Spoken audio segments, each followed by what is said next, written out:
नमस्कार, welcome to विद्यामिंट। Ladakh जो अपनी पर्वतों, शांत झीलों, प्राचीन बौद्ध मठों के लिए प्रसिद्ध है, ये सिर्फ पर्यटन या रोमांच की भूमि नहीं बल्कि भारत की उत्तरी सीमा है जो चाइना और पाकिस्तान के साथ शेयर करती है और ये भारत के लिए एक स्ट्रेटजिक पॉइंट है। यहाँ के लोग सदियों से सीमाओं की रक्षा में सेना के साथ खड़े रहे हैं, वो चाहे युद्ध का समय हो या शांति का समय हो।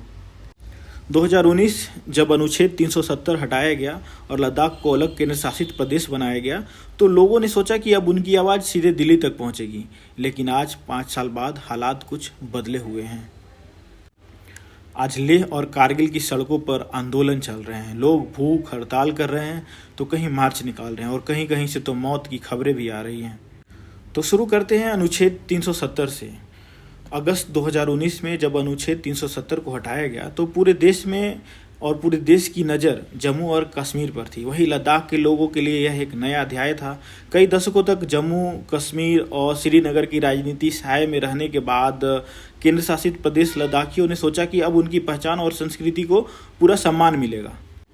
लेकिन अब तो आप देख ही रहे होंगे कि लद्दाख बड़े आंदोलन से गूंज रहा है।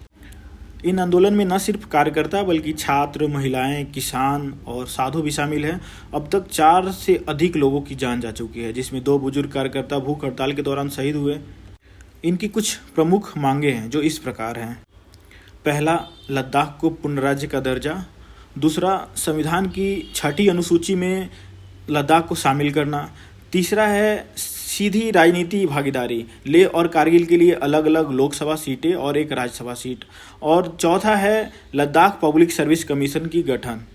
इसमें सबसे महत्वपूर्ण है तो 6ठी अनुसूची है। यदि उसके बारे में हम लोग बात कर ले तो आपको पता होगा कि 6ठी अनुसूची नॉर्थ ईस्ट के 4 स्टेट के लिए लागू होता है, जिसमें है असम, मेघालय, त्रिपुरा और मिजोरम।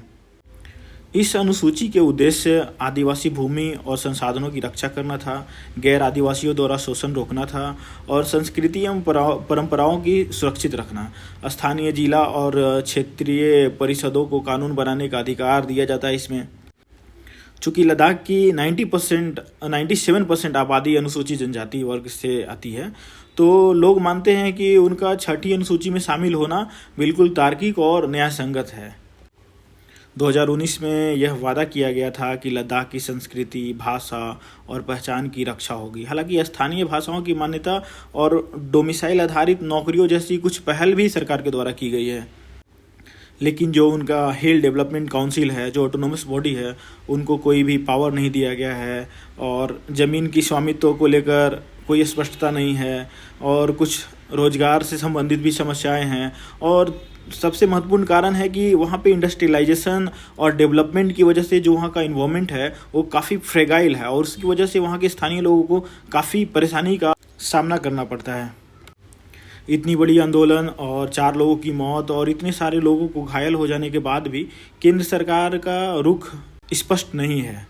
केंद्र का प्रतिक्रिया है, केंद्र सरकार ने कई बार बातचीत की लेकिन अभी भी समाधान नहीं निकला।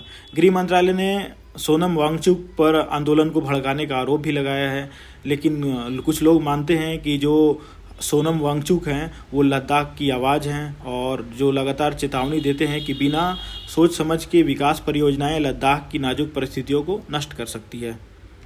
सोनम वांगचुक के बारे में बात कर ले तो एक इंजीनियर भी हैं और एक एक्टिविस्ट भी हैं और 2018 में उन्हें रमन मैगसेसे अवार्ड दिया गया था और उसके साथ भी कई इन्वॉल्वमेंट का उन्हें अवार्ड दिया गया है।